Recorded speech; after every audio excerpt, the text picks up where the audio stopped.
Umulan man o umaraw, siguradong masaya ang rain or shine matapos masungkit ang kampyonato sa PBA Commissioner's Cup kagabi. 15-3 ang pinakawalan ng Elasto Painters na bagong record sa PBA Final. Si Polly naman, sure na raw na makukuha nila ang corona. Ba-action, si Lynn Olavario. Hawak ng Alaska ang momentum sa Game 6 ng PBA Commissioner's Cup Finals matapos manalo ng 2 sunod kontra rain or shine. Pero ang Elasto Painters na giniit na kailangan nila ang sense of urgency, maaga nag-init mula sa labas. Raymond Almazan shoots a three of his own.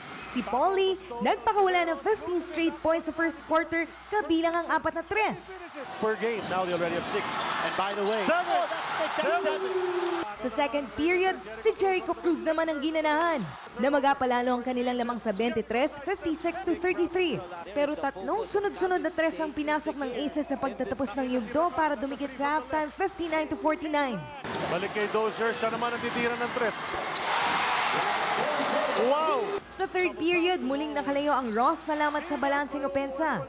Sa pagbubukas ng huling yugto, muling lumamang ng 20 ang rain or shine na huling nanalo ng titulo noong 2012 Governor's Cup. Kapwa nabawasan ng puwersa ang dalawang koponan matapos ma-foul out sina Bo Belga at Calvin Abueva na kumamada ng 26 points sa laro.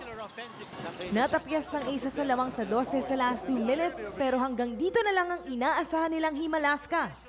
Rain or shine is the new PBA champion in the Commissioner's Cup.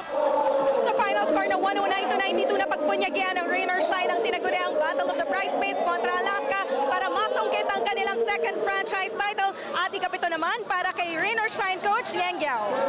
Ito nga yung sabi ko na hindi nakakasawa. No?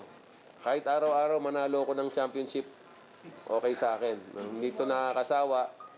And the ultimate reward for a coach is really winning a championship. Nagbigay pugay din si Coach Yang Giao sa kanyang mga bataan. Alam ko naman na gusto rin nila akong pasayahin, no? Kahit na madalas ko silang pagalitan. But they know what that means. No? Pag pinapagalitan ko sila, ibig sabihin nun, I love them and I care about their game, especially. Hinirang naman ang angas ng Tondo bilang Finals MVP. Kailangan pagsimula sa akin Magsimula sa akin kung mapakita ko sa mga teammates ko kung gaano ko gusto manalo ngayon. So yun, nung maganda yung in-start ko, pagpasok ng iba, sunod-sunod na. So, yun, doon na natapos.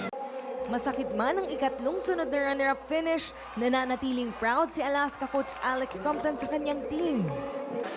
Marami mga team siguro sa nangyari sa amin nakarang conference, pwedeng parang mawala yung gana mo, mawala yung loob mo. Pero hindi nangyari. Kita mo hanggang sa dulo, lumalaban sila. Umaaksyon, Lynn Olavario, News 5. Be sure to come back. Use 5 everywhere. Copyright 2016.